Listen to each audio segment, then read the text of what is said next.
Recently I took my girlfriend to Yosemite for the first time, and I can honestly say that her reaction was pretty much what I expected. What do you think so far? Great. This was my first visit to Yosemite in 13 years, which is kind of crazy to think about. I mean, I was a kid the last time I was in Yosemite. Squirrel! Film him. He's a tiny squirrel. That's half though. Right there. Half points right behind that tree. There's the one we saw yesterday. Half dome. There it is. Half point. Look at that. 1, 2, 3. Right above. I don't have any video of myself at Yosemite from back then because I was filming, but I know my parents have a few photos lying around, so you might be seeing that on screen. But watching the footage, I realized something. I was a really weird kid. Look at him. He's peeing. But as weird as I was, I could tell that I was enjoying Yosemite, and I kept thinking about that trip as Jasmine and I were sightseeing. Now, Jasmine is kind of a newbie camper. Besides camping with me, she doesn't have a whole lot of camping experience, and it's been making me think a lot about when I started camping.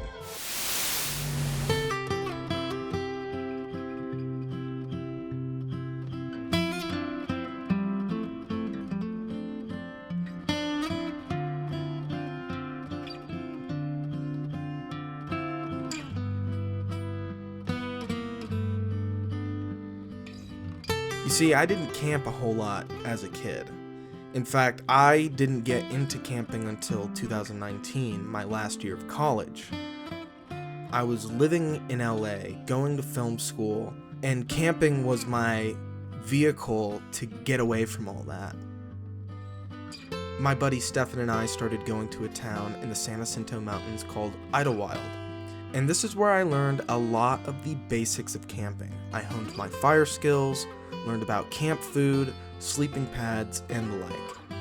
And you combine the outdoors with a quaint mountain town like Idlewild is, and add on the fact that my favorite TV show is Twin Peaks, and suddenly spending time in Idlewild was like being in my own Twin Peaks, just outside of the big city. Well, later in 2019, my dad and I visited Mount Hood and camped out there for a few days. Absolutely gorgeous country and one of my favorite places to visit. If you're interested, you can actually watch that whole trip on my channel. I'll link that here. And a lot of stuff happened on that trip. That was the first time I met Cliff, the first time I met Bobo, and I met a lot of Bigfoot people I would get to know more over the years. But it was also my first time in Oregon and in the Pacific Northwest in general, and it really didn't take me long to fall in love with it.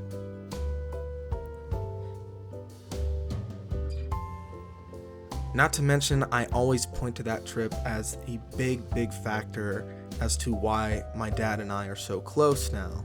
So that camping trip always holds top spot for me. So all of these factors come together and it completely solidifies this love that I didn't even know I had until this point for traveling and camping and exploring the wilderness.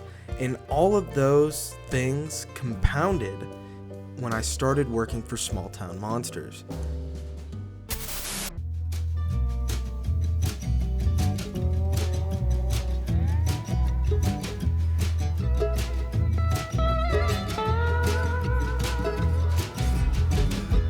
So in 2021, I spent almost a fourth of my year outdoors in camping. That's not an exaggeration. I've calculated the number in the past, and it's literally like 12 weeks of camping in 1 year, which is absolutely insane to think about. During this time, I actually lost my affinity for being outdoors. Due to a number of factors, I was fully convinced that it wasn't that fun to be outside, that camping was just something to get through and not something to enjoy, I didn't realize until later that the camping experience is largely defined by the attitudes of the people that you're camping with. So let's fast forward a year. September 2022. I'm at a point where I'm not very happy with my life. My love for camping was at the lowest it's ever been. And I would probably say my general happiness wasn't very good at that point in time. But I found myself back in the Pacific Northwest, alone, having to camp, having to do this for filming. But the difference was now that I didn't have any camping partners. I was alone on this trip. And so I decided to make it fun and visit some place that I've always wanted to go, Twin Peaks. All right, got my Bigfoot Java. This is the mythical cold brew. Yep, spilled it all over myself in typical Eli fashion, but it tastes good. Today, I'm traveling to the Snoqualmie Falls in North Bend, Washington, to check out the filming locations of Twin Peaks. I'm super stoked. That's one of my favorite shows of all time.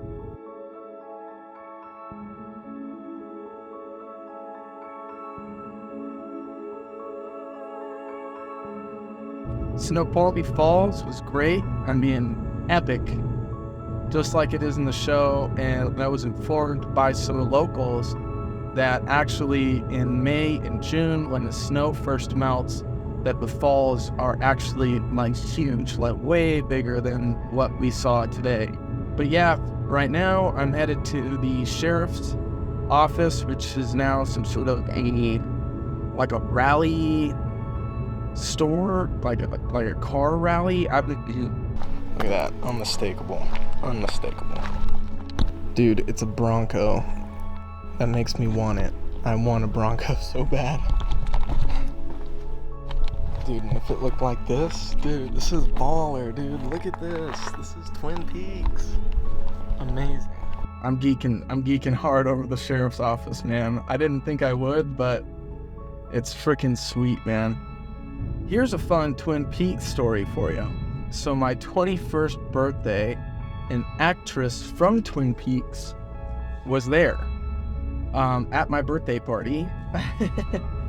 Her name was Sarah Jean Long. She's cool. We follow each other on Instagram. She was in season 3 of Twin Peaks. She played the school teacher who got horribly beaten and fortunately survived. But Sarah Long came to my party, and the first time I met her, right, I immediately recognized her from the show. She gave me a bottle of Jack Daniel's whiskey.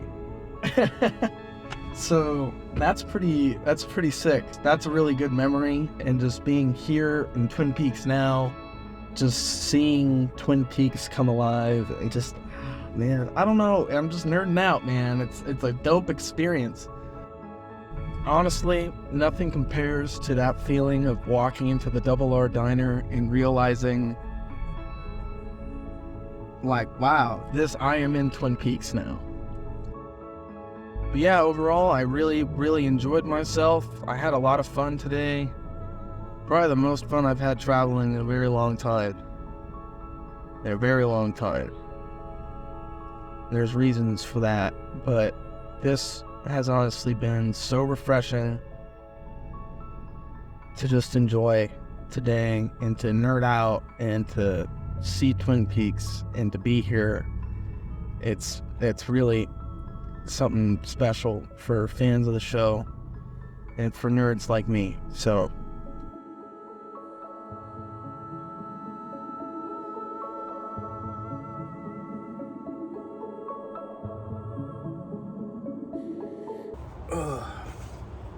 Feeling pretty good. I slept for like 10.5 hours. I was pretty exhausted. Just entered Mount Rainier National Park. This is actually the stream that went past my campground last night, spots along the same place. I'm literally like 5 minutes down the road. So hopefully, it looks a little cloudy today, but it would be nice to get some views of Rainier. We'll see. Look at that marmot. No, you scared him. So I'm currently hiking the Cotts Creek Trail. It's a short little trail. I've actually been here before. While filming Beyond the Trail, me and Alexander Pedikov actually went to this exact viewpoint. The ranger told me today that if the mountain is visible, it will be visible from this viewpoint, but he said not to hold your breath. And honestly, given that it's still cloudy, I don't think I'm gonna see it, but either way, it'll be a nice view of the creek, and hoping to get some nice photos of it. Anyways, the mountain's supposed to be right there. Bing! You can actually see part of it, but it's so cloudy you can't see it. Honestly, I think I forgot how much I enjoy being in the woods and being in nature. It's been so long since I've had a good camping trip. Just thankful for nature and thankful that I get to enjoy it and experience it, and I'm thankful that I remembered how much I actually enjoy it, how much I like it, and that it isn't all bad, and that it isn't a horrible, detrimental experience, that I actually do enjoy it and that I actually want to do it. I forgot about that. This wake-up call I had at Mount Rainier really brought me back to my love for the outdoors. I love how quiet it is. I love learning about the animals and the plants of the forest. I love sitting by a fire and smoking a pipe. I love being able to stand under a waterfall and watch a sunset change the colors of the sky. But there's something else I realized on that trip. And that is, camping fundamentally changed me. Like I said earlier, I didn't start camping until later in my life. Growing up, I didn't think about the woods or the wildlife or anything like that. I just didn't care, like most people. But being out there, and especially working with small town monsters, I became aware of the devastating effects people can have on the environment. Now let me get a jump on this, because I'm not against things like logging or any industry that we use to make our lives more convenient. I would be a pretty big hypocrite to say that I don't like logging and then live in a house made out of wood. But when I'm camping somewhere remote and I find people's trash all over the place, that does tend to tick me off. So let's circle back to Yosemite. John Muir, the father of the national parks, was an author, naturalist, and an advocate for the preservation of wilderness areas. Chances are, if you know a little bit about the history of Yosemite, you've come across the name John Muir before. In fact, there's the John Muir Trail that's named after him, the John Muir Wilderness. He's very influential. And one thing that he was very passionate about was the preservation of Yosemite, but not as it is now. You see, Muir didn't want cars to enter the valley, saying that cars would mingle their gas breath with the breath of the pines and waterfalls, and from the mountaineer's standpoint, with but little harm or good. Just 1 year after that statement, in 1913, cars began to be allowed in Yosemite National Park. Today, there are over 4 million visitors to the valley every year, including me. And that's where I get conflicted, because without the roads, people like me might not ever get to visit Yosemite. That valley is tucked deep into the heart of the Sierras, so by making it a walk-in only valley, you're only going to get ardent backpackers in that space. So by making Yosemite more accessible, it allows more people to see the beauty of the natural world and hopefully feel called to preserve it. Hopefully. The flip side is that it allows more people to come in and abuse it, trampling plants, dumping their trash everywhere, so on and so forth. So what is the right path?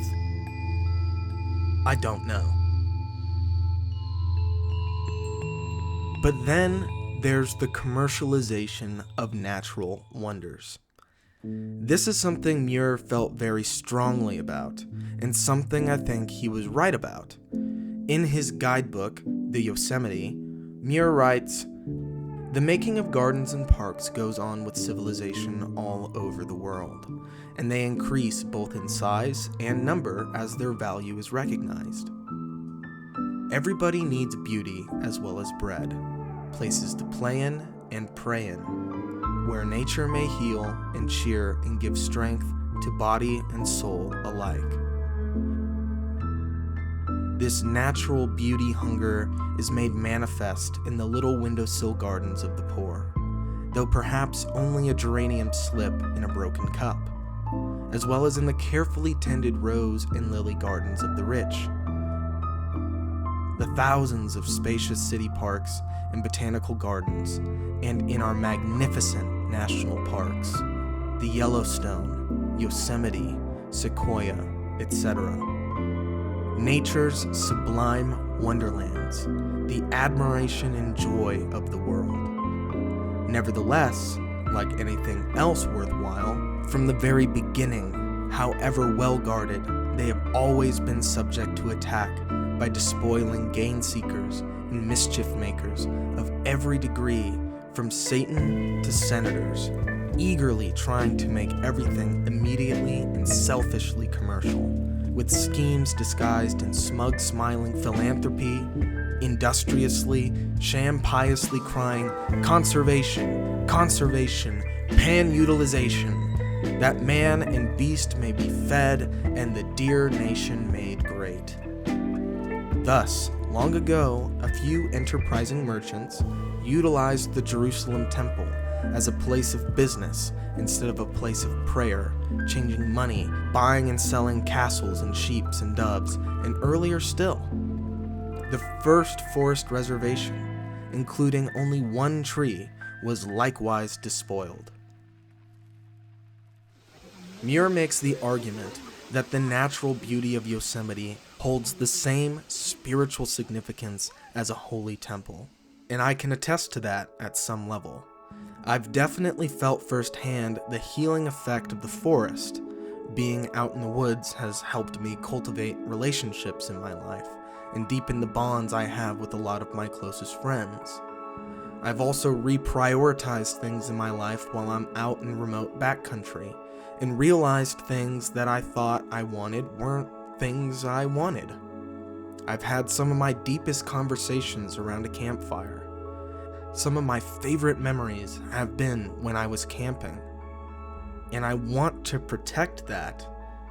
I'm just one person who's had experiences like that, but I know other people have similar experiences, not just in recent times, but throughout history, as seen with Muir. The forests and the wild places should be protected and enjoyed, but how enjoyable is it if you're stuck in traffic in front of El Capitan, or buying Yosemite branded chocolate bars?